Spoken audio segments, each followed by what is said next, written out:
Welcome everyone. And I don't think it's too late to say Happy New Year. So Happy New Year to all. I hope everyone New Year. enjoyed the Happy New Year holidays. to you. Mhm. Absolutely. Well, Happy New Year. thank you. First of all, I want to thank you for coming out tonight. We are always pleased to have an opportunity to address and clarify important utility issues. You are our constituents, but more importantly, you are our partners.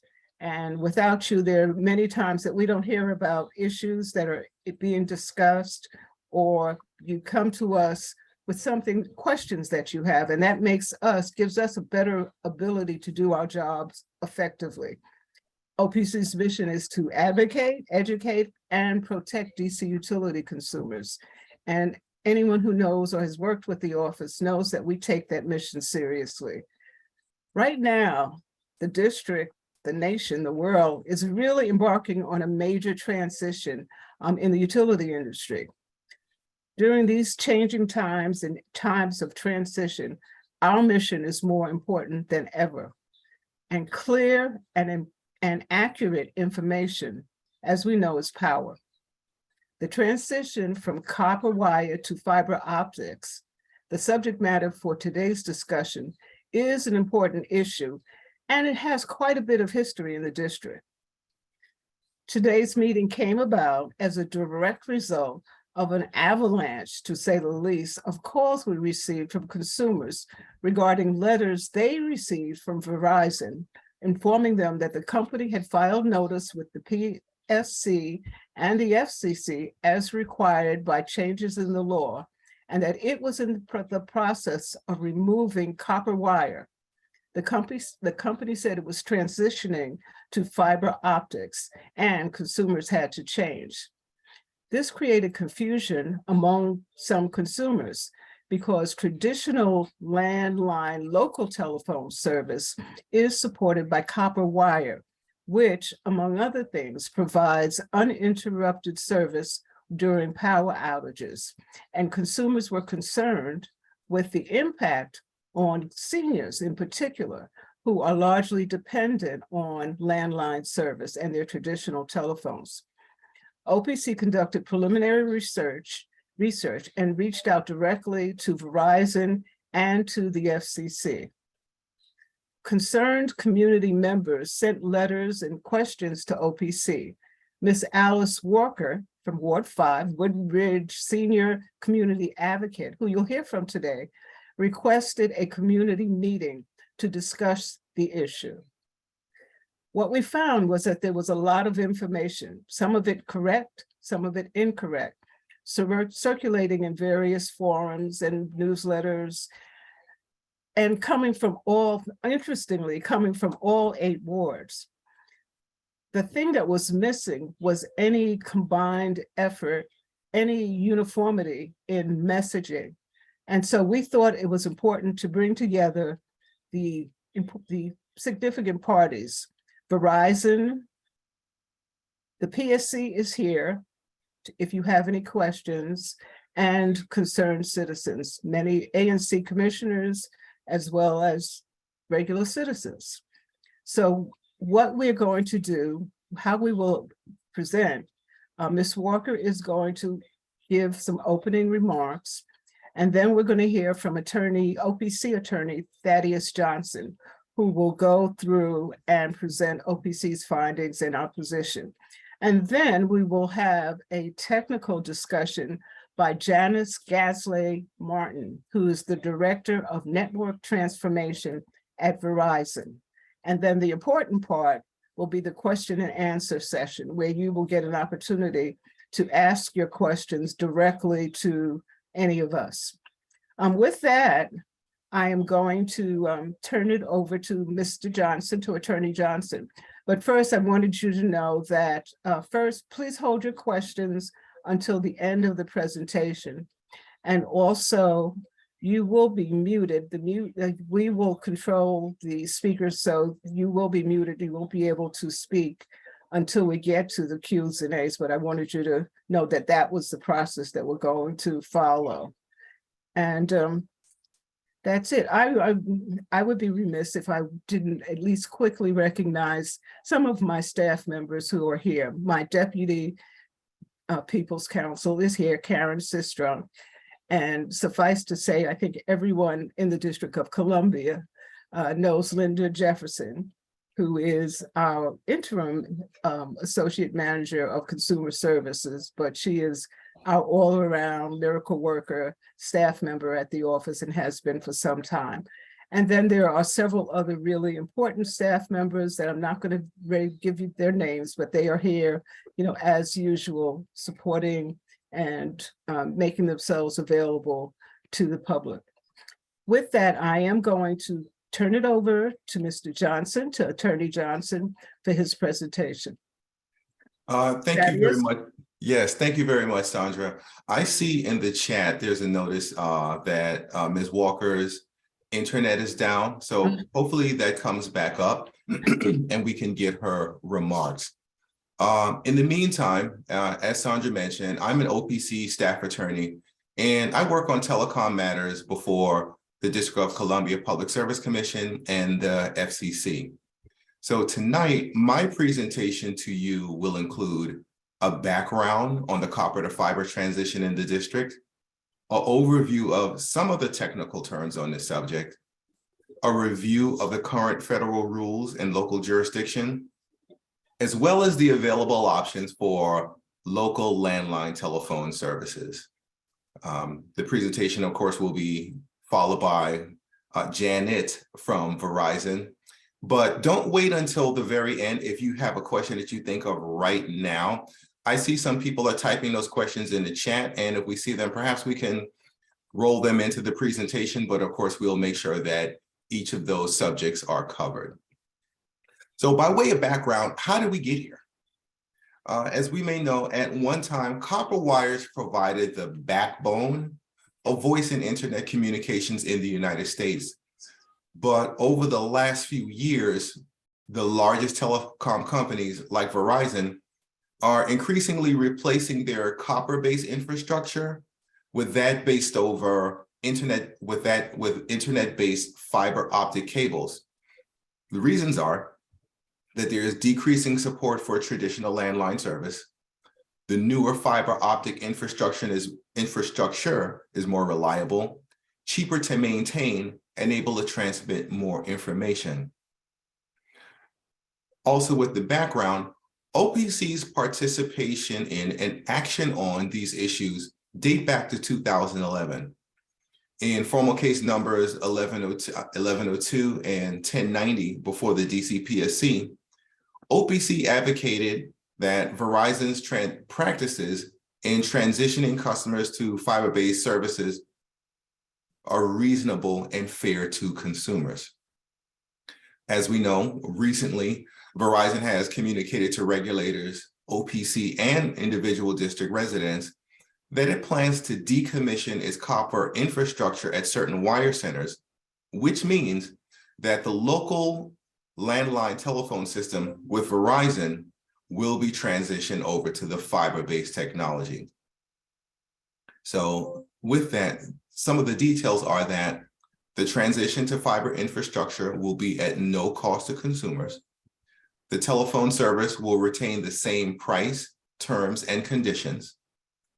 Consumers who, side note, consumers who still, there are some, subscribe to Verizon's high-speed internet service over copper will also need to choose a fiber-based product if they stay with Verizon or obtain internet service from another provider. As mentioned, I wanted to pause to make a few technical points regarding the fiber-based technology. The first is that all major telecommunication companies and their networks use fiber because it is the most efficient way to transmit data over long distances, and that technology supports future growth. In the past, fiber infrastructure would be deployed as far as neighborhood centers. In a lot of neighborhoods and cities, you see these nondescript brick buildings that have the name of the telecom company on them, and those are typically wire centers. Today, this last mile of the network is bringing the technology from the wire centers all the way to the individual premises. You may have heard this term FTTP, fiber to the premise. That brings that fiber-based technology all the way to the individual home. Now, one of the questions that we were asked is what kind of service, that is local landline telephone service, can consumers expect? Excuse me. Verizon DC provides two types of voice services over the fiber back facilities.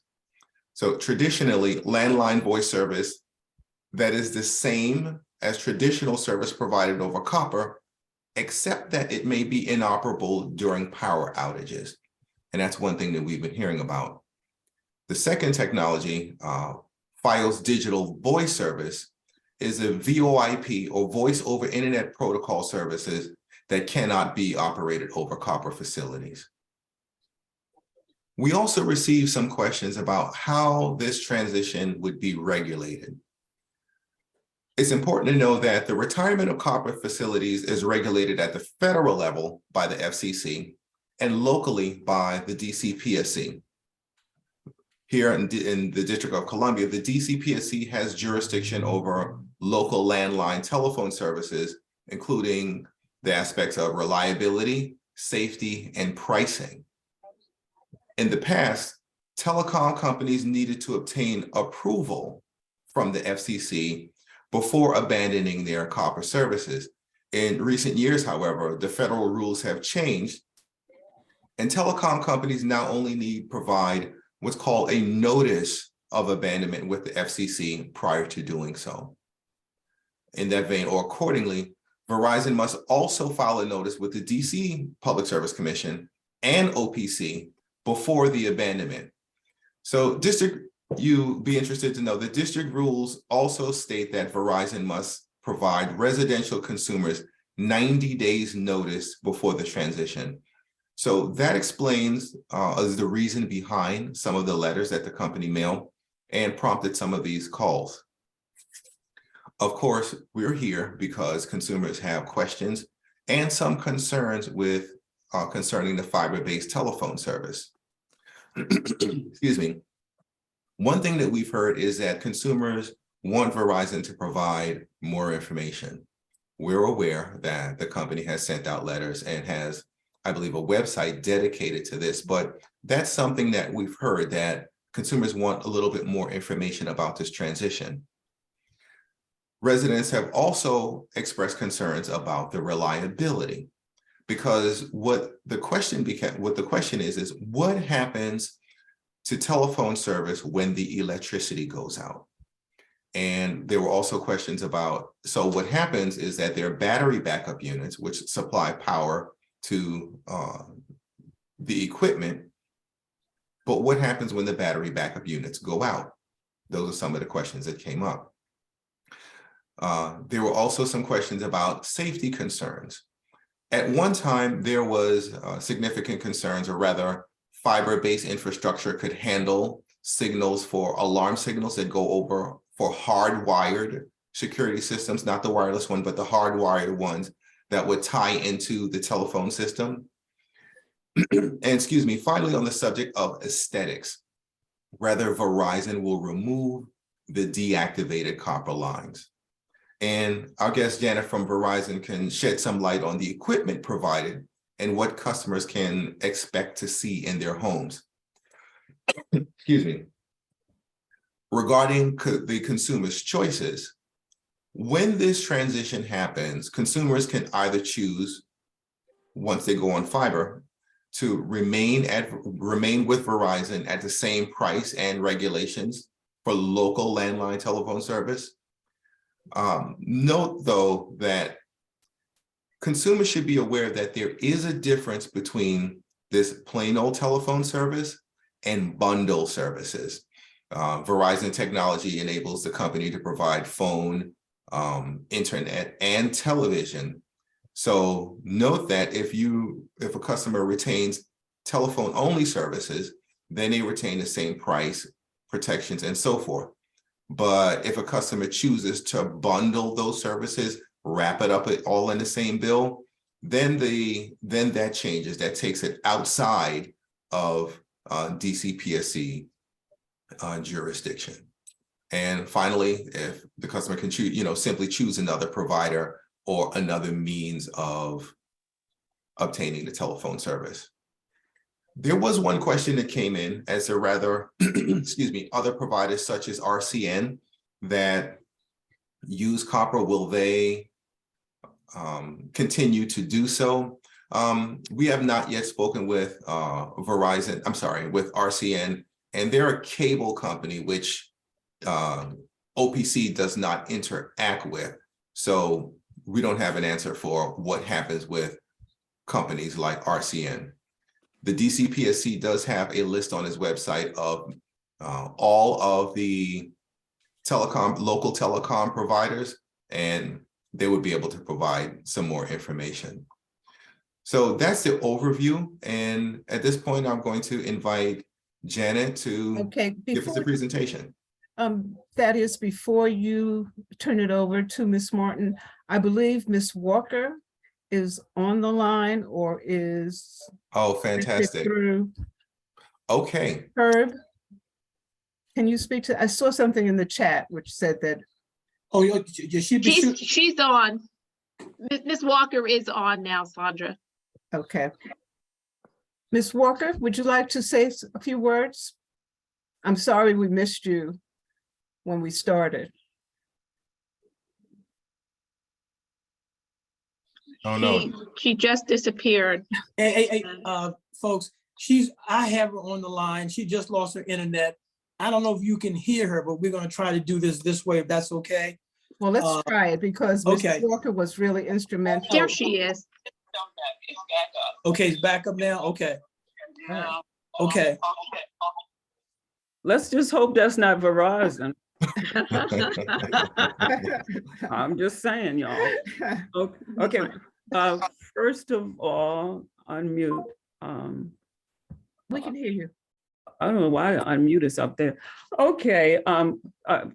What I'm presenting actually was supposed to be before the gentleman responded to the questions that we submitted. So this is a little bit, off, but anyway. Okay, good evening. I am Alice Walker, a member of the grassroots group, the Concerned Woodridge Seniors. First, on behalf of the group, I would like to thank Sandra Matavus Fry, the People's Council, for providing this opportunity to engage with us about the important community issues of converting copper wire lines to fiber optic. Thanks to Herb Jones, AARP advocate, Linda Jefferson, OPC Interim Director of Consumer Services, a friend and club member, OPC staff, and other invited speakers agreeing to address our concerns. To start off this conversation, the Concerned Woodridge Seniors would like to share three things. How did we get here? Why are we here? And what we expect to achieve. How did we get here?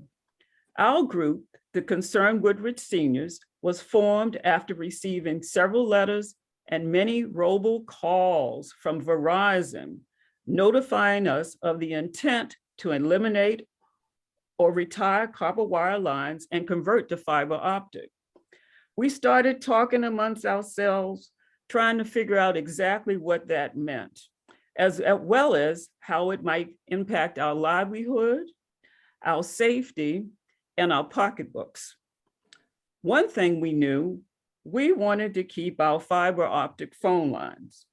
Out of curiosity, we contacted other seniors locally and nationally to find that some had already converted, some were unaware of the conversion, and many did not understand the impact of the conversion. We reached out to AARP advocate Herb Jones. He spoke with a vice president of Verizon. Brian Craig, a senior representative from Verizon, called me and he was responsive to our concerns. While we appreciated that call, we wanted to speak with someone with a technical background to answer our concerns. Mr. Jones contacted Linda Jefferson. After several conversations, we agreed to hold this Zoom with OPC technical and legal staff. Other community members within the city expressed many of the same concerns, and this effort blossomed into a citywide undertaking. That's how we got here. Why are we here? We want to understand our options from a technical view. If we move to fiber optic technology, what benefits are we gaining and what are we losing? What are we losing by eliminating the copper wire phones? Number 3, and the last thing, what do we expect to achieve? We expect to receive comprehensive and clear responses to the questions we submitted before the discussion. We would like an impartial group to help us identify other providers and also guidance on cost-effective options. We would also like to address any safety hazards associated with FiOS in our home that might impact seniors and the disabled. And lastly, we'd like to have OPC, Verizon, and the Public Service Commission think about forming some type of educational sessions with other members across the city and have a particular interest in seniors and the disabled. So that's what that's from the concerned Woodridge seniors. So thank you so much and I do appreciate your conversation, Mr. Johnson. I know you addressed most of our questions. So thank you. Thank you so much for that. We really needed that introduction. I'm glad you got back on. I put a note in the chat just now that to thank everyone for entering your questions into the chat. Some of them have been answered, as Ms. Walker stated, but we're going to go through all of them to make sure that they are. But right now, we're going to turn it over to Janet with Verizon and hear her presentation. Thank you so much. And I really appreciate this. I've been working on this program since 2014. So we didn't start in the district, but we're here now.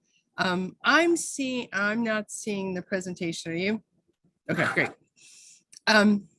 Still. Okay.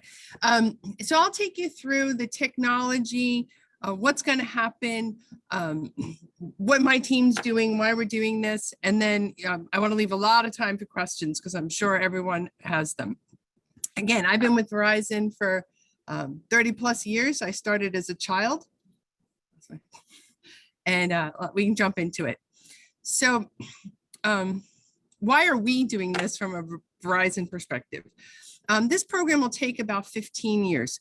We're working from Massachusetts down through the district, everywhere where Verizon is the local service provider, also known as the ILEC. And we have copper lines in dense populations. So why? We found out, especially in Hurricane Sandy, I'm up in New York. Hurricane Sandy was a big deal here. I'm sure it was in other places too. The copper did not survive. We lost all of the copper in Lower Manhattan and there was no getting it back. We can't buy enough copper lines, cables to rebuild everything we've got. Another disaster we're trying to avoid. Yes, I'll talk about commercial power outages, but that's not our biggest problem. Our biggest problems is storms and water. When copper gets wet, it doesn't work. You can have all the power in the world, but it won't work. It's part of our network improvement program to move to fiber, and fiber is a proven technology that lets people do other things besides make a phone call, internet, TV, all of those services. There are 14 wire centers in the district. They were all included in this program. We started in Benning, And the reason we started in Benning, there was a rail project in Benning that was going on, and we had to move all of these cables from one side of the street to the other. And it was determined that it made much more sense to move the people from copper to fiber so we don't have to move these huge cables. And we were very successful in Benning, and that streetcar project is going to move forward. What we have left in the entire district is 14,861 consumers left on copper. We have additional business lines that we need to build fiber to, but we're going to build fiber to everyone who has copper service now. There'll be no one left on copper in the district when we're done. It's probably going to take us out to about 2028 to do that. That's our target date, but we'll get to everybody. Next slide. So this is a really basic picture, but I'll walk you through it. On the left, Thaddeus talked about the wire center or the central office. The cables come out of that central office. They run down the streets, they run on poles, they run underground, and they go into your home, where they feed the wires in your home that are attached to your telephones, to your fax machines, to your alarms. When we put in fiber, now we're going to place that copper line all the way to your home, and it'll terminate inside your home on an ONT. An ONT stands for optical network termination. I have a picture of it. It's a small box. And where it goes is something that the homeowner, the apartment dweller, works out with the technician that day. You want to have access to that box because that's where the power reserve unit will go, so that in a disaster, you have access to the batteries. And I have a picture of that also. The wiring inside your house for your telephone service, those little blue lines, does not change. The technician will pick up that wiring again off of the ONT, and everything inside the home remains the same. I'll give you a second to look at that picture. I'm sure we'll come back to it when we have questions. Next slide. This is what the ONT looks like. The dimensions on that are about 11 by 6 by about an inch. It has a power adapter on it. It's installed by the technician. It goes inside the home. It can either be mounted to the wall, or it has feet. It can stand up on a bookshelf. It's very versatile where that can go. It needs to be near an electrical outlet, and it becomes a dedicated outlet to run that ONT. It's capable of 2 phone lines, internet, and video. Next slide. This is what the power reserve unit looks like. Those are 12 D-cell batteries. So again, this unit is about 12 inches by 6 inches by about an inch. You can pop it open and change out the batteries. We provide the unit and the batteries at the initial order, and then changing the batteries is something that the consumer does. The batteries, if you leave them in the off position, should last about 8 years. If you don't have a power outage, if you don't leave it on, about 8 years. If a storm's coming or someone hits the pole at the corner and knocks out the electric, whatever that is, you can flip it on and conserve the battery life. If you're not comfortable with that, you can leave the batteries on all the time, and you'd have to change them probably every 2 years. The other thing is, we tell people if they're here from their electric company, the power's out and you're not going to have power for 3 days, this unit would last about 24 hours. Wow, that doesn't work, right? I'm going to be out for 3 days and I only have 24 hours. You can turn it on and off, make phone calls, turn it back off, and you get 24 hours of talking. So that means you could call your family, you can call the power company, you can make that call and outlive the 3 days of the power outage. 4 days, 6 days, whatever it's going to be, because you get 24 hours of talk time. 24 hours of talking is a lot of talking. Okay, next slide. So there's been a lot of talk about the difference between telephone service on copper and telephone service on fiber. It's not different. It's the same service. It's called POT service, plain old telephone service. It's also called landline service, dial tone, wireline. It's got a lot of names. But anything that's working right now on your copper infrastructure will work on your fiber infrastructure from your telephone, from the voice telephone perspective. It's the same service. It does the same thing. Your phones will ring, your alarm will work, everything's in. There's no wireless in this. I know there was a question on, do I have to go to wireless? This wireless is not part of this. This is not voice over IP. So if you have POT service now, which you do, and you say, I want the same thing, you'll get the same thing on fiber. The price doesn't change, the rules don't change, OPC, PSC, FCC regulation, nothing changes. We have no plans to get out of the POTS business. And I think everything else on the page, pricing, functionality, regulation, all stay the same. In big red, I put there, you do not have to buy FiOS service. You do not have to buy a bundle. You do not have to add on a product. We give you the power reserve is included. So when you call to make your appointment, the customer service rep will say, do you want the battery backup unit? You say yes, it gets mailed to your house and the installer will put it in at the same time, walk you through that whole process. But everything works the same. You don't have to buy anything else. Now, what fiber does do, it does let you have internet service and TV. And as Mr. Johnson said, FiOS Digital Voice, if you buy one of those other products. FiOS Digital Voice is a VoIP product. It's priced very aggressively. If people want to save money and have internet access or internet and TV with their voice, it has features included with it. It has national calling included with it. So it is an option if that's something people want to move to, but it is not required. The POT service is compatible with fax machines, medical devices, and alarms. We have been doing this for a very long time. We've certified it. I've been doing this since 2014, so for the last 9 years, and I have had one phone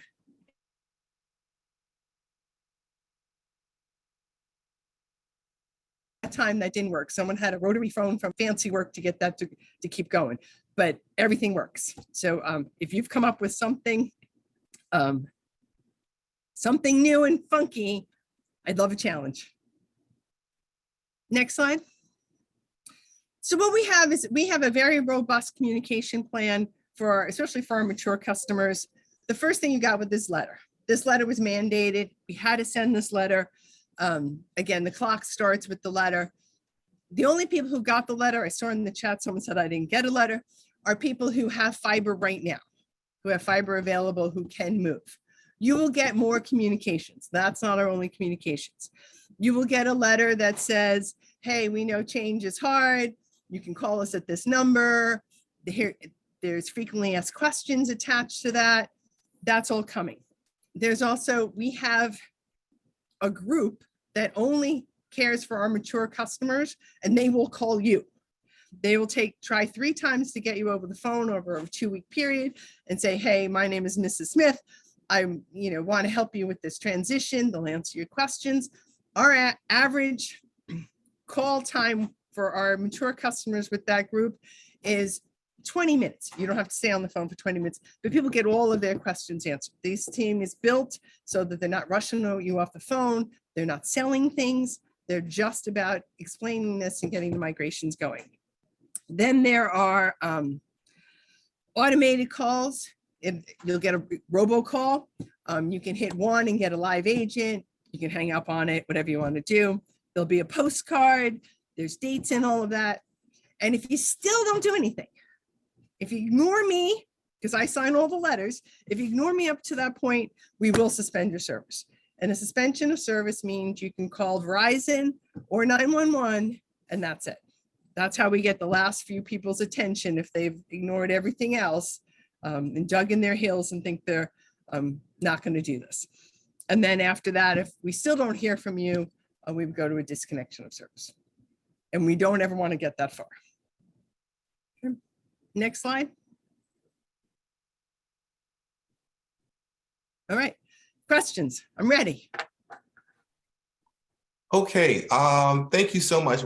There's one, I wanted to acknowledge the list of questions that was sent in by the Woodbridge Association.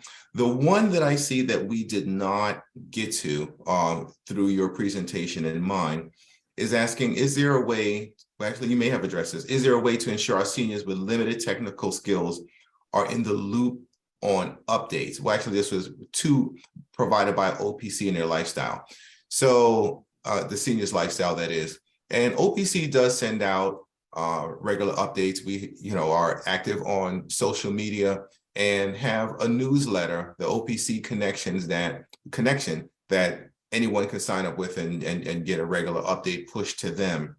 I'll also reference the type of communication that Janet mentioned from Verizon. And so those were, I believe that all of the questions that were sent in prior to the meeting were addressed, excuse me. And thank you for your patience for everyone who put questions into the chat. And I wanted to address those if I can, but some of those might be for Janet. And I think the first question that was not answered was, okay, and some of these might be individual customer service questions that a Verizon rep that has access to an account might answer. One person stated that their service was down for 6 weeks, but Verizon has not credited them for the service lapse.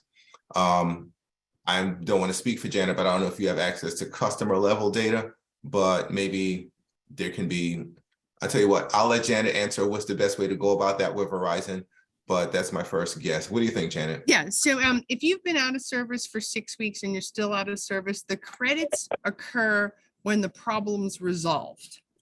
If your problem's been resolved and your service is back out and you still haven't gotten your credits, if you want to put in the chat privately to me, your phone number, I can check into it. Thank you. So next question asks, what if you live in a senior building that still has copper wire? As far as I know, our Edgewood neighborhood still has copper. So perhaps this is addressing a senior building where there may be some permission from the landlord, or so to what extent does the copper need to go inside every single apartment? How about that, Janet?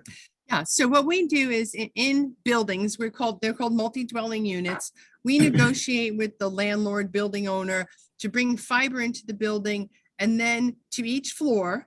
And then as customers order the fiber or make the appointment to move to fiber, we extend that fiber into their apartment with that ONT and battery backup unit that I showed you. Right. So if I can add that, I guess there was a question in the chat, and I think you've answered it. There was a question as to whether this copper transition is also applicable to apartment dwellers, but it sounds like yes, it is. Yes. So Yes. that was a question. Mm-hmm. Next question concerns accessibility. It reads, I am mute. What, if anything, does the new system have to assure accessibility to me? So does copper, does anyone lose anything from going as far as accessibility, going from copper to fiber? Great question.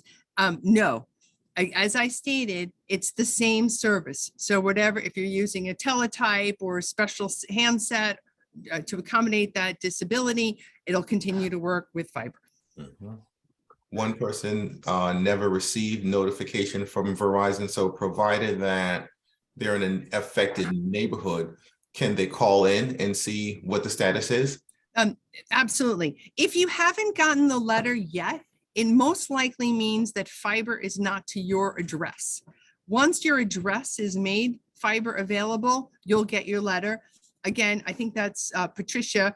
Patricia, if you want to private chat me here with your telephone number, I can check on it for you and have someone give you a call. Okay, so this next one isn't too long to summarize, so I guess I'll just read. I keep getting automated phone calls from Verizon on my copper landline phone telling me that I need to choose another service from them. There's never any explanation that I don't have to choose a service from them. It thus appears that they're using this as an opportunity to sell their services. So Yeah, so I see that's from Valerie, and you did leave your last name. Valerie, I can look into that for you. I'm not sure if you're newly made fiber and that's marketing, sending you things. Again, we're a company selling services, or if this is part of the transition, I'd have to look at your specific situation. But as I stated, once you've got your letter, you do not, or any other time, you never have to buy something. You can always keep the regulated service you have. okay. The next question that was not yet addressed asks if we are no longer interested in maintaining these services from Verizon, Verizon agrees to, or does Verizon agree to end the contracts without penalty? That is true. If you do not want to make the transition, you can leave us without penalty. You need to tell us that's what you're doing, though. Don't just let it run out to the end and hope all the boxes get checked. Okay. The next question could be an individual customer service question, but I think the one thing, the question that's generic at the end of it says, given that this new service is essentially unregulated, unlike the old copper lines, what protections do DC consumers have from Verizon refusing to provide its contractual service? Okay, so voice service is regulated. So dial tone is regulated. Internet service, whether it's on DSL or Fios, is unregulated. So two separate things. If I'm reading this at the same time too, that if you have an out of service condition on the copper and Verizon has deemed it unfixable and there's fiber there, they're going to ask you to move to the fiber service. You can keep your dial tone as is, move it to fiber, and then buy Fios internet. Your contract for DSL says when fiber becomes available, the company can move you to Fios as an option, and that's in the terms of service. So we have a couple of questions about landlord issues. Okay, I'm sorry, I scrolled down a little too far. Okay, there's one question about notifying the landlord, and maybe this will cover the whole thing. Can you talk to us a little bit about multi-dwelling apartments, access from the landlord, things like that? Right. So before we build in an apartment building, we negotiate with the landlord for access, and they signed an agreement called a PAL. It's a premises access license. So your landlord, if there's fiber there, knows about it. They signed something already, and that gives us the ability to build the fiber, communicate with the tenants, and move services, and to sell Fios services. If we're not yet in the building, that still has to happen with the landlord. We don't sneak in and put in fiber. Okay. Next question is about pricing. Has Verizon performed a long-term cost analysis of the actual cost to Fios consumers versus copper? I'm concerned about increasing cost of phone service. Again, phone service, whether it's on copper or fiber, costs the same. It's regulated service, and any pricing or price increases, we have to go back through the Public Service Commission and the OPC in DC to get those rate increases. Thank you. As far as tearing anything out, I understand that, with my personal background, and nothing is torn out, just the addition of new equipment, but no wires are being removed from the homes. From the home, yeah. We do evaluate the ability to access the copper that might be hanging on poles or poles to the home. How can we get that down from aesthetics, from harvesting that copper? But that's a very individual opportunity. Sometimes it's, if it's buried, it costs more to unbury it than to harvest it.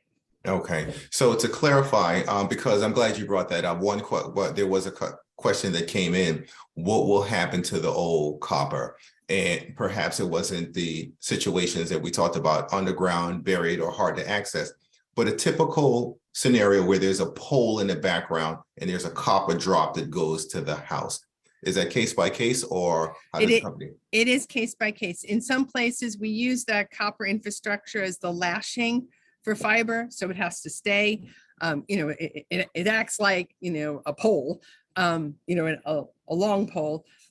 In other places, yes, we can get to it. If it's across, you know, 10 backyards, we probably couldn't get the equipment in there to get it out. So again, it's very individual. All right. Anything that's unsafe, though, we look at quickly. So, and there's a comment, excuse me, about the 24 hours talk time versus the 24-hour standby time. That was covered in the technical presentation. Can I just state there's you know, thank you so much for thinking that, you know, in a power outage, the electric from the phone company that works the copper line stays on forever. It stays on forever because we have diesel generators in our central office that when we lose commercial power, we can move to. That only works as long as you have diesel fuel. As we saw in Hurricane Sandy, we lost diesel fuel tanks. So after, when the power went down and the diesel fuel tanks went down, whether you had copper or fiber, everything stopped working. You know, there's no magic to the electric that Verizon has. We're at the mercy of the electric company, just like everybody else. We do have diesel generators. We have to be able to get trucks in to refill the diesel generators. All of those things happen. So in a long duration outage, we're in the same boat as everybody else trying to come up with power. Okay, I'm not sure. This next question asks on the different topic, what if one currently has Verizon bundle service, phone, internet, and long distance? It sounds like this is a customer that might already be on Fios from LD. Yeah, I can't tell from the question. Yeah. Yeah, okay. And let's see. Landlord question. Okay. I'm trying to go down to the ones that were not asked already. So there's a question here about 24 hours of service and fresh batteries in their phones. This is not about your phone. If this is about the batteries in that tray I showed you that runs the ONT that your phones will be plugged into. So if you've got phones in your home, I'm thinking the cordless phones that need power, they need power whether they're on copper or on fiber. Okay.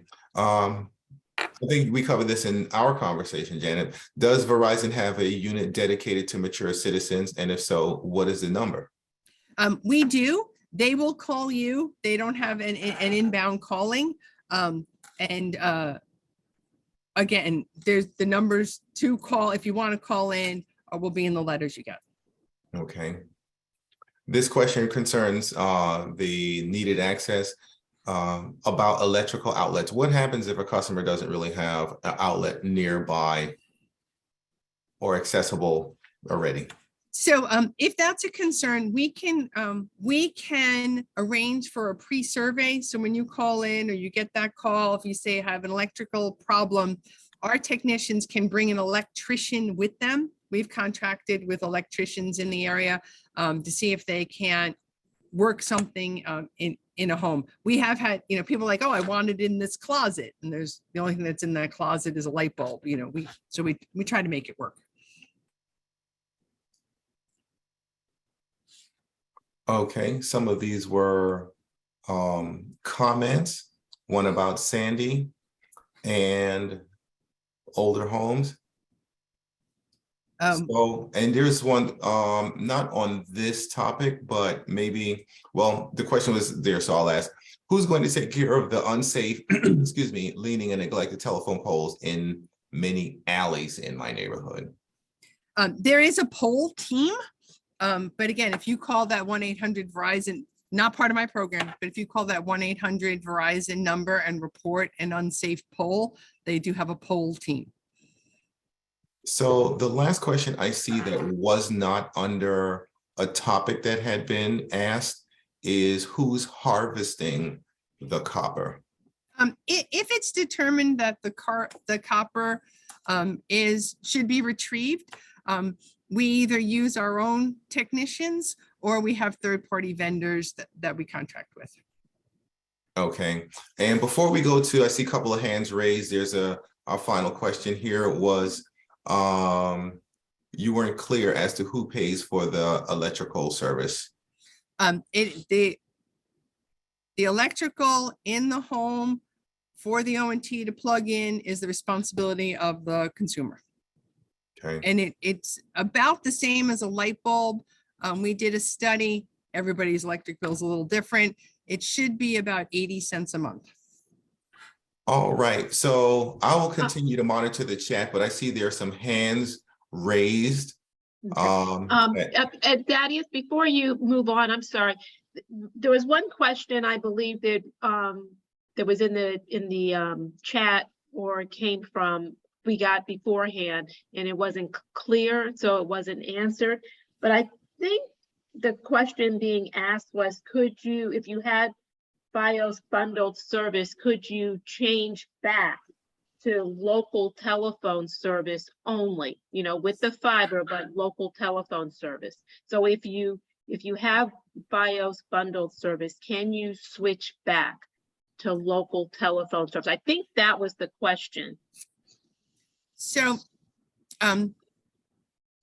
if you went to a bundle with a term and now you want to break the bundle, you could be subject to termination charges on the bundle. But yes, you could go to, as Thaddeus said, the FTTP, fiber to the premises POT service, and standalone internet or standalone TV. But there could be charges to that. And that's if you're on a limited time, a time certain package. Right. If you signed up for a 2-year bundle and now you want to break the bundle, you're going to have termination charges. But if you wait till the to the end of the 2-year period, you would not have a termination charge. But you could have installation charges for going back to the other service, whatever the ordering process is at the time when you do it. Okay. It's not flip a switch. It's, you know. Mm-hmm. Yep. Okay. Thank you, Karen. There's a question about home security systems.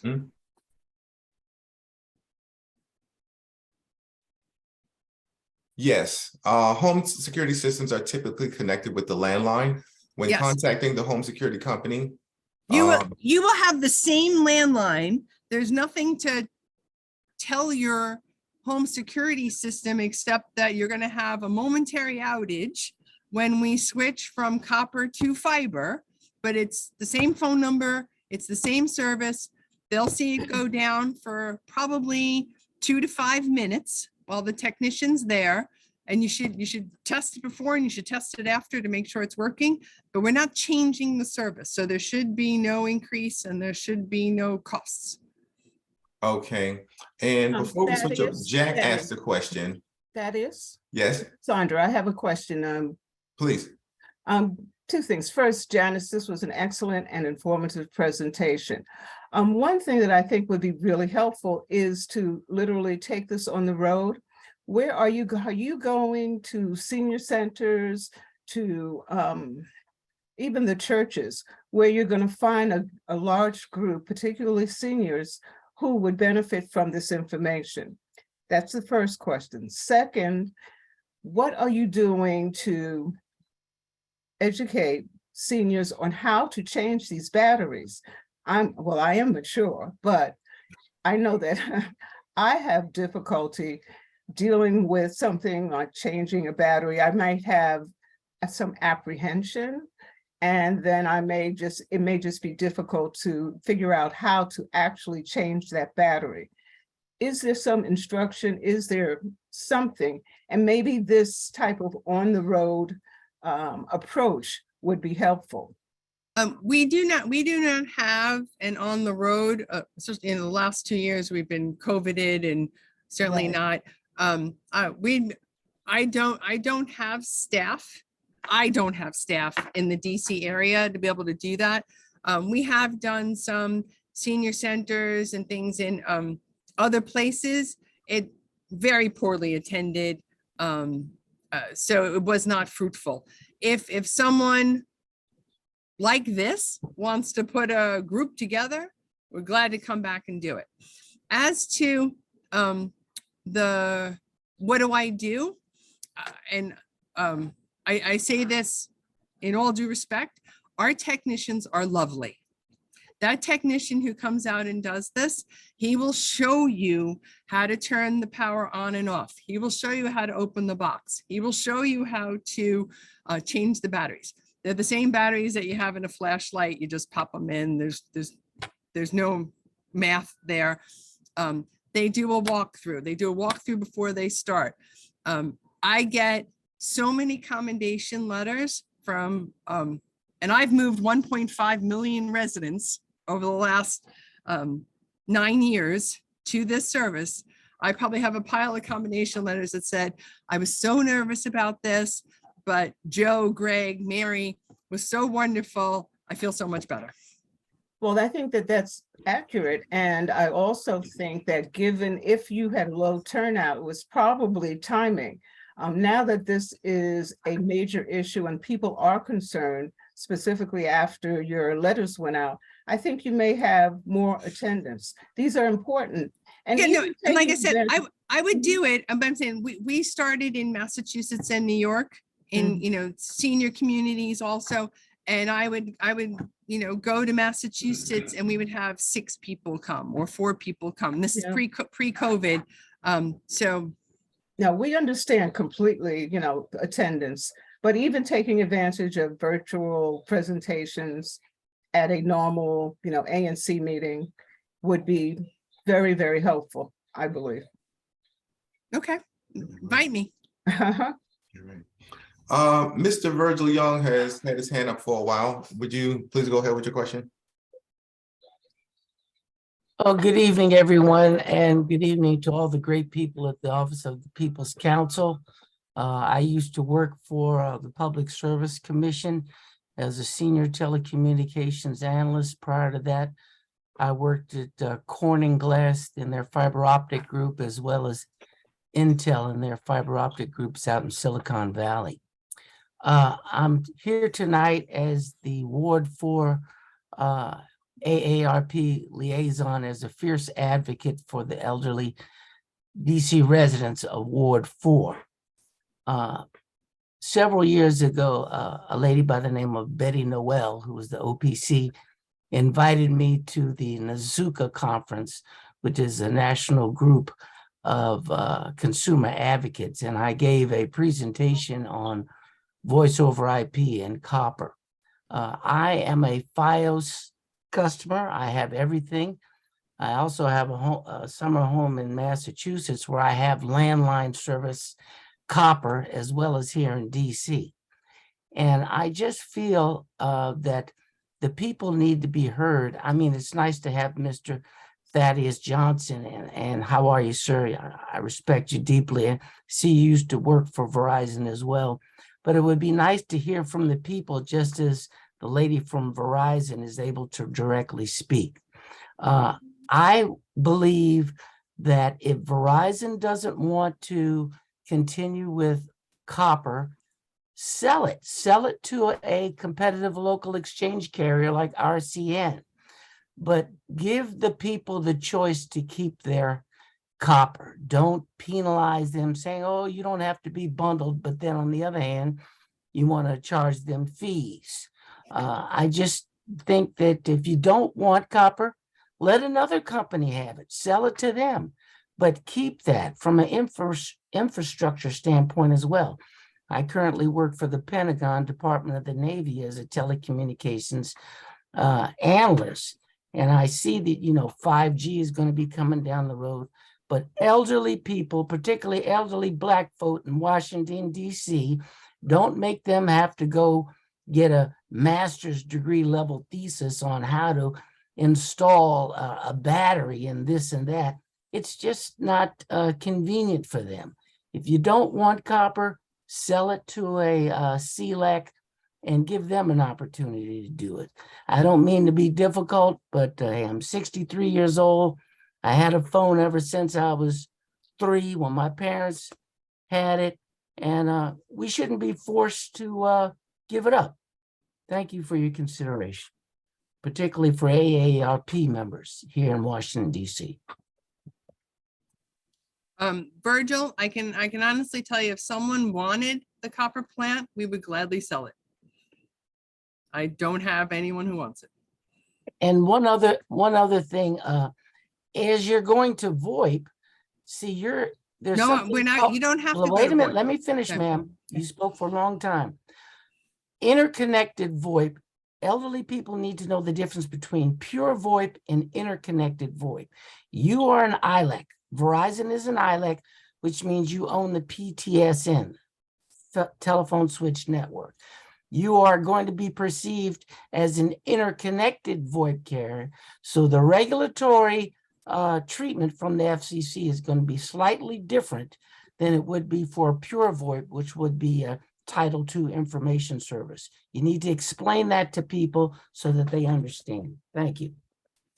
We're not asking anyone to go to VoIP, right? So everyone can stay on their regulated POTS TDM service. Herb Jones, please. Sorry, good evening, and thank you, Sandra Magnified People's Council, for putting this on. This is great. Janet, you have been very informative. I have two quick observations. When I was living in Virginia, we had fiber optic cable put in. It's great. Technician came out, put it in, etc. Told me that my battery would not need to be maintained, no problem. We had an outage 6 months later, my phone didn't work. I'm just emphasizing the importance of additional training for your technicians to explain clearly to the senior citizens when they interact with them what that battery backup means, how to use it, etc. And to Sandra's, to the People's Council's point, I saw all those batteries and I said, oh my gosh, I have trouble changing batteries with my remote. And I'm thinking, I saw all those batteries, that's gonna be difficult. But I'm sure as time progresses, that battery pack will change where it's just one big battery. And you don't have to deal with, I think you showed us there was 12 batteries. So yes, think about that for a minute from a practical point of view. No, we had a big 12-volt brick battery in the old ones, in the old ONTs. And they were expensive and they were environmentally unfriendly. You couldn't get rid of them. You had to take them someplace to turn them back in. So that's why we went to the disposable 12-volt D-cell that you can buy at a drugstore, you can buy on Amazon.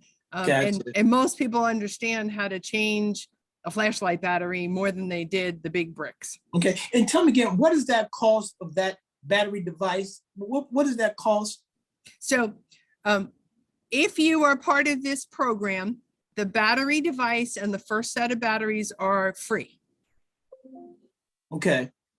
If you need to replace your batteries, you've had a commercial power outage or a great deal of time has gone by, right now you can buy 12 D-cell batteries online for about $14. Okay, and just my last point, the People's Council talked about the outreach, and in doing some of the research, and I too am a volunteer with AARP, there's a high degree of individual seniors who watch DC cable. So to have a program like this on DC cable with you starring and other folks would be fantastic, because the rate of folks watching is very high. I know you may not be able to get out all the senior groups, but seniors watch cable. And that would be a way to put on a program on cable, or I think the People's Council said, take this video and live stream it to senior citizens when they're sitting there eating lunch. Okay, so you don't have to be there.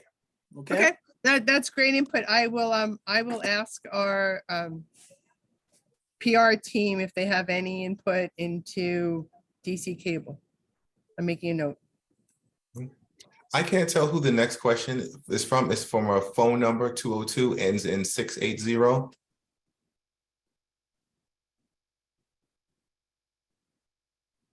Someone with the phone number ends in 680. What's the question? Go ahead and read the question. No, it's someone has a hand raised. Okay. That's me. Okay. That is me, Commissioner Emeritus Linda Green. Yes, please go. You have a question, Ms. Green? Commissioner Green? Oh, yes, I do. Yes, I do. Happy New Year, and thank you very much for this presentation. I'm glad you're having it, and I want to thank Linda Jefferson and Sandra Fry for inviting me. I tried to get on YouTube, couldn't get on. I started at 5:45. But to get to the point, I have two concerns, Thaddeus. I have some great concerns. Number one, you have a lot of seniors who are living alone. Most of those seniors, some of them may have dementia, some of them may have Alzheimer's. Some of them, the family members, are not checking on their elderly loved ones like they should. So my concern, having been an ANC commissioner for 21 years, I'm currently on the Ward 7 Leadership Council, where I was nominated to that by Mayor Bowser and confirmed by Councilmember Gray.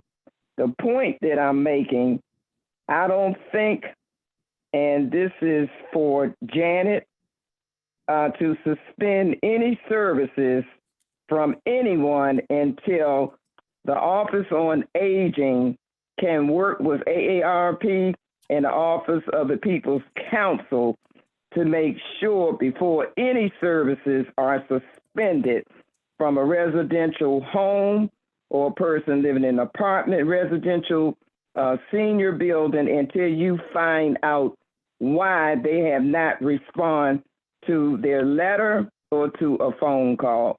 Some of the folks have heart conditions, some of them on kidney dialysis, you don't know. So I think that some consideration should be factored in before anybody's phone is suspended for failure for not following up. That's my main concern. My second concern, and you can certainly answer my question, what is the phone number that you call to have services transition from our current copper wire to the oncoming new optical fiber transition? Because I never got a letter. So can I have some answers? yeah, the number is 1-800-VERIZON. And if you didn't get a letter, likely you are not yet fiber capable. I don't know, because my neighbors, and I failed to identify, I am the president of Fort Davis Civic Association, and I do live in an age-friendly community, which is in Ward 7, and the constituency of most of our residents, they are from ages, I would say 66, and the oldest one we have is 105. And the one that's 105, Linda Jefferson knows who it is, and she lives alone. And they've been trying to get her to move in with a relative, but you know, when you're used to being independent, you think you can still remain independent. But as you age and you get older, sometimes you're not thinking outside the box. So my concern is where I am, which is in Fort Davis, DuPont Park, Hillcrest, we are aging in place. And so that has some concern. So can you give me the number for those of us who listening? You're saying 1-800-VERIZON, but Yes. you have a lot of people trying to figure out the numbers for Verizon. I hear you. I'll just look. It is 837-4-9-6-6. Okay. So I want to put that in. Can Might want to you put that in answer my chat. question? Okay, thank you. And can you answer the question, Janet or Thaddeus or Sandra, about those seniors who are living alone? I don't think a lot of people realize the crises that we're having in all 50 states where people are living longer, and you'd be surprised. Man, I was Because just I going get to, called every day. I was just going to tee that up for Sandra to, maybe we need to talk a little bit later. There might be some additional opportunities for coordination with other groups and Verizon to address those concerns, because we certainly wouldn't want anyone's concerns to fall through the cracks. And someone mentioned, Janet, if you could put that number in the chat, that might be helpful. In numeric form, in numeric form. Okay, is it? And thank you. Yes, ma'am. Try not to Hi. mispronounce your name, Jeannie Mansell. Jean Mansell. I hope I didn't mispronounce your first name. Can you hear me? Perfect, thank you. Yes. My name is Miss Mansell, and thanks again for having this forum. I actually received an email today regarding this. I'm very grateful I was able to find out about it. My concern is I live in a 4-unit building, an old building, and I do not believe my landlord or property manager was contacted because we are actually in the process of having our building to be rehabbed. So who do I contact? What should I do? And then the second question is, I did receive a letter, but it was around the holidays. I don't feel that 60 days is really ample time. Is there any way that the time could be extended? And also my concern is I pretty much, watch the news, watch the DC Council and everything. This is my first time actually hearing about this. So that's another concern I have regarding this. Thank you. Okay, we'll take that in parts. Jean, if you got a letter, then that means that your building is fiber ready and we don't have to do anything else with your landlord. They already signed the paperwork and we built fiber. If you need more than 60 days, you need to schedule the appointment in the 60-day window. The work can happen outside of the 60 days. We just need to hear from you that you're moving forward and make an appointment in the 60 days. Okay, thank you. Sure. Hi, Thaddeus, can you guys hear me? Yes. Okay, I'm on my landline, so I can't see anything. I can just hear you guys, so I apologize for jumping in front of anyone that you was going to select. This is Mr. Laney. I have a few questions. And hi, Linda, and Janet and Sandra. One of my questions is, I do not understand what the gentleman was trying to explain about pure voice, and he mentioned something else in comparison. I don't understand that. Could that be explained to me? The other thing I wanted Janet to explain, she said that there would be an installation charge if someone wanted to go just to the phone line. Okay, let me Yeah, no, so let me take that charge. That was a very specific question. If someone had FiOS and wanted to go back, that's not what this program. Yeah. That question means something to me because I have the internet with you guys and my phone line, and so my concern is how much the cost will the cost go up greatly if I stay with you guys and keep the internet, which would mean FiOS, especially since it's not regulated. So that's why the question about the installation change cost. There's no charge for installation to go from copper to fiber. When you call 1-800 Verizon, they will give you all of the options for internet and speeds. There's different packages. I don't know what you're paying now. We've seen customers, actually, their bill has gone down by going to FiOS.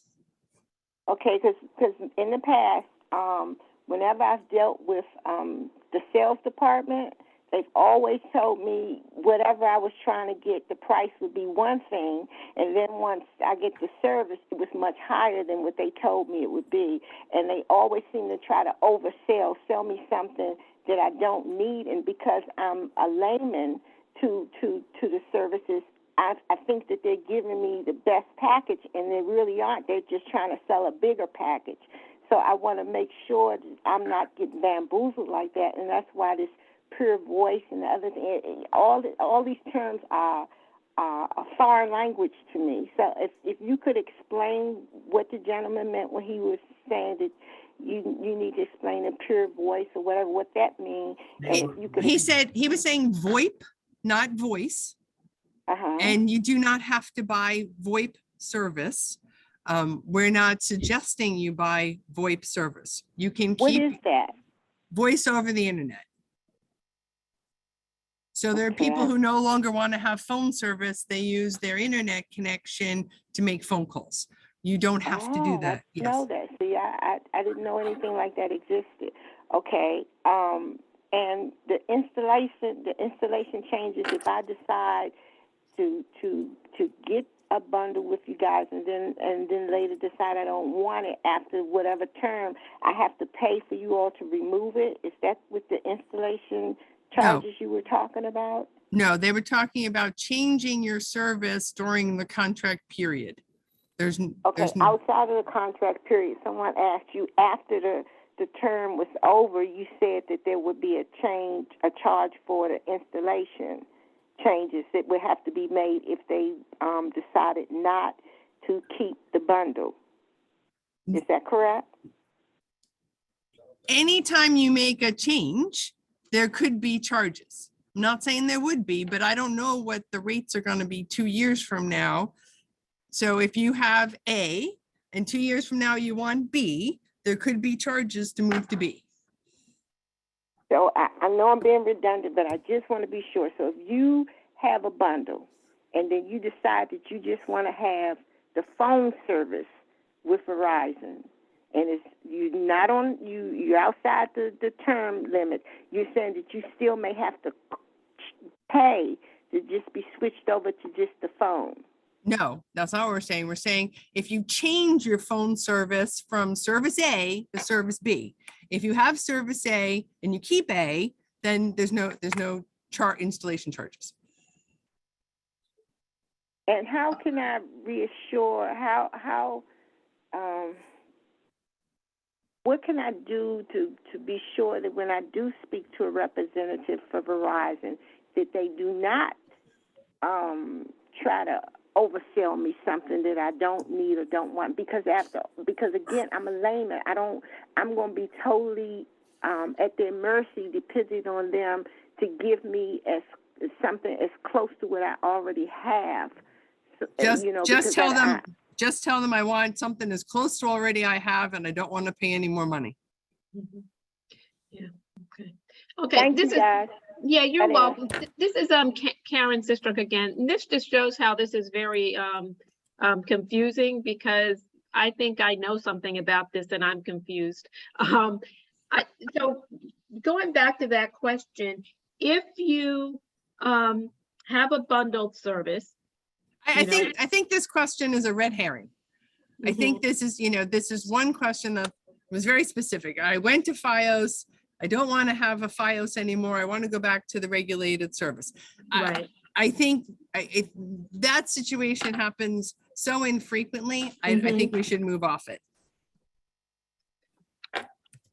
Well, I just want to, Mr. Laney again. I do not have a FiOS internet service. I still have DSL, so that's why I'm concerned about the cost if I switch over, and I was concerned that if I do switch over, and then once my term is up, and I decide I want to drop the internet because it's costing me, too much money, would I be charged for switching over? Because the reason I got the bundle with Verizon is because my regular phone bill was almost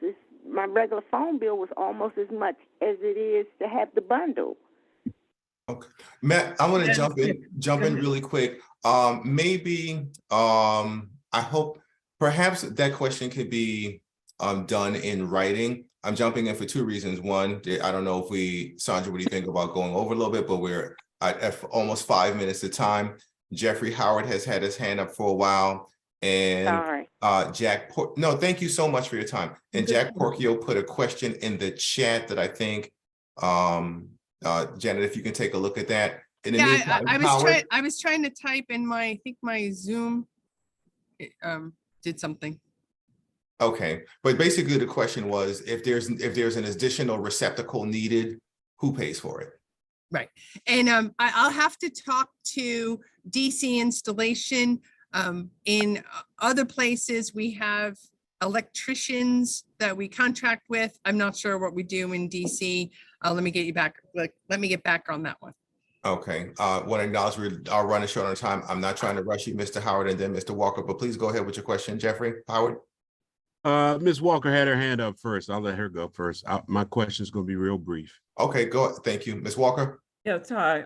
Actually, I wanted to make a statement. I did want to also reiterate at the end of the presentation that I gave that I thought that it would be good for OPC, Verizon, and the Public Service Commission to embark on an educational plan so that they could get the information out to citywide about the conversion from copper wire to fiber optic. Perhaps it can be a collaboration. I understand that Verizon, the woman from Verizon says she's a committee of one, a team of one. So That's not true. I said I didn't have people local to DC. I have 70 people on my team. I just don't have anyone who sits in DC to go to church functions. well, thank you, because what you just said actually clarifies it, because from what you said, it sounded as if you were saying you were a committee of one. So thank you for that clarification. But I think it would be good to collaborate on this so that they also hear from the People's Council, because you all are an impartial group. So I know we're running out of time. So that's all I wanted to say. So Thank you for that. Thank you for that recommendation, Alice. It is certainly something that we would be interested in pursuing at some level. Absolutely. Great, thank you. Hi there, everyone. I just wanted to ask a couple of quick questions. I know I jumped in kind of late. I was asked by my pastor to get some clarification about privacy on voice over IP, because we recently switched over from copper to voice over IP, and he was very concerned that one of our officers had made arrangements for us to get converted, and he was very concerned about privacy. The other question that I had is in regard to folks who rely upon, I switched over from, my security system was switched over from ADT to a voice over IP based security system. And my concern has always been, well, what happens when my internet connection goes out? When my internet connection goes out, my voice over IP goes out. When my voice over IP goes out, so does my security system. So what would be the solution to that in the short term when we have a problem like that? You know, emergency situation occurs for whatever reason, not a flood, not total power outage or anything like that, but for whatever reason, my router fails, or the outside connection gets damaged. Has anybody raised that concern? That's my question. So the answer to the first one is most important to me, so I can convey that to my pastor. Thank you. Oh, well, I'm going to say we should take this offline, because what you're describing is not copper to fiber migration. Oh, okay, gotcha. Right. So you're talking about VoIP connections and internet, and that's a whole different ball of wax. And I think we'll just confuse most of the people on the call who are really concerned about their voice line moving from copper to fiber. Okay, but yeah, well, actually, my first question was related to us going from copper to fiber. Okay. Yeah. And you think you went to VoIP? Yeah, we did. We went to VoIP.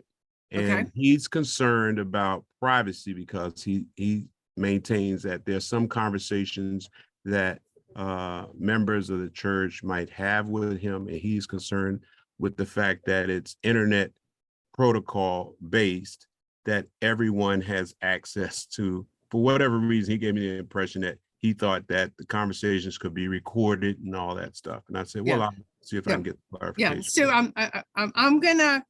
Jeffrey, I'm going to private chat you my phone number. And if you give me a call tomorrow, I can look at the account and we can walk through that.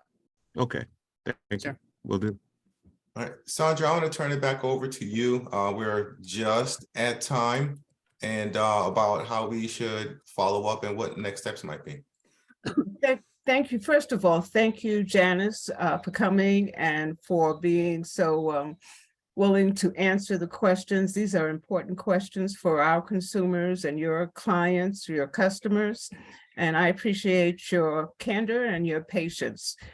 But these are issues that we're going to have to address. And even though some of them may be uncomfortable, they have to be addressed. And we also have to respect and be empathetic to the concerns that our customers, consumers are raising.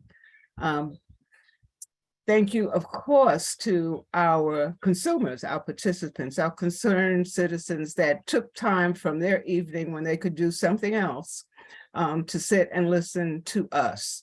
I hope that they take away information that is valuable. I hope that they feel better informed as a result of listening. And of course, we are always available to discuss these issues offline. We would certainly consider, and thank you again, Alice, for the recommendation that we collaborate in some sort of I don't even want to call it a working group, but a group where we can discuss these issues and maybe come up with recommendations that the company, that Verizon hasn't thought of. Janice took the notes on, I think Mr. Jones made a recommendation of using cable. That's really easily accessible. So I think that would be an opportunity for that kind of broad dissemination of the information, and using, the social platforms to inform people. Those are the types of things and ideas that could result from this sort of informal collaborative effort. So I definitely will pursue that. I will reach out to you, Janice, and Verizon to see what we can come up with. We have worked with Verizon and the community in the past, and I am, I believe that we could do so on an issue such as this one. Beyond that, I'm just very happy with the outcome of this session. Again, I really think that it was informative, and I want to, move forward. The next step is we will probably do a summary of this meeting and make it available on our website. We have recorded this. It will also be available on our website. So I think that going forward, it'll be something that we want to replicate at some level. Are there any other questions or points that any member of my staff would like to make before we leave, before we close the session? What is out? I see a chat. I see a question in the chat asking what is the web address. OPC's web address is opc-dc.gov. Janice, I don't know if you would provide your website address, that would be helpful, because I'm not certain who they're asking for. Mm-hmm.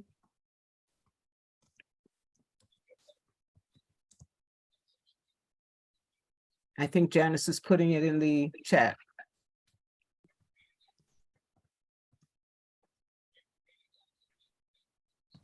Again, I can't thank everyone enough for participating. As I said when I opened, information is power, and collaboration will get us through. We are really going into a very new era, and things that were before will no longer be available to us, but we still have the same, OPC has the obligation to advocate, educate, and protect pursuant to our mission. And Verizon, on its regulated side, still has an obligation to provide safe and reliable service at a reasonable rate for local telephone customers, local landline telephone customers. Sandra, this is Alice Walker. On behalf of the Concerned Woodridge Seniors, I'd like to thank everybody for coming together for this, because we were just grassroots people with concerns, and started working with OPC and AARP.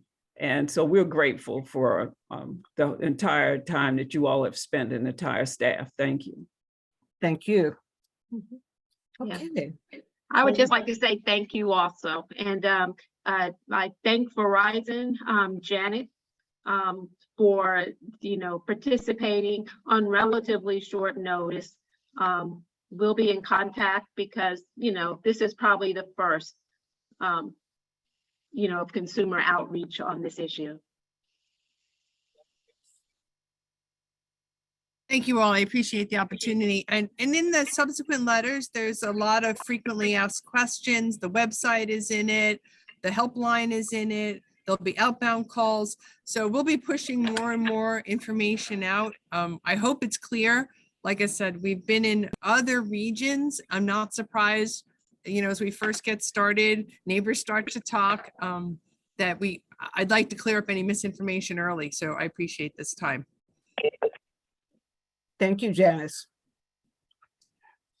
Great job, everyone. This is Linda Green. Okay. Great job. Thank you, Linda. All right. Well, I'm You're going to say welcome. good night to everyone. Again, I really appreciate your attending the session, and your input, as always, was very helpful. Okay. All right, good night, everyone. Thank you, Sandra. Happy New Year. Happy Good New night. Year. Good night, everyone. Happy Say hi to New Year. Lawrence. Say hi to Lawrence Thank Daniels. you. That's my main man. Yes, right. Yeah. Thank you, everyone. Peace and blessings. Thank you, Thaddeus. Good night. Good night. Good night. Thank you, Linda. Good night. Thank you, Sam. Yeah.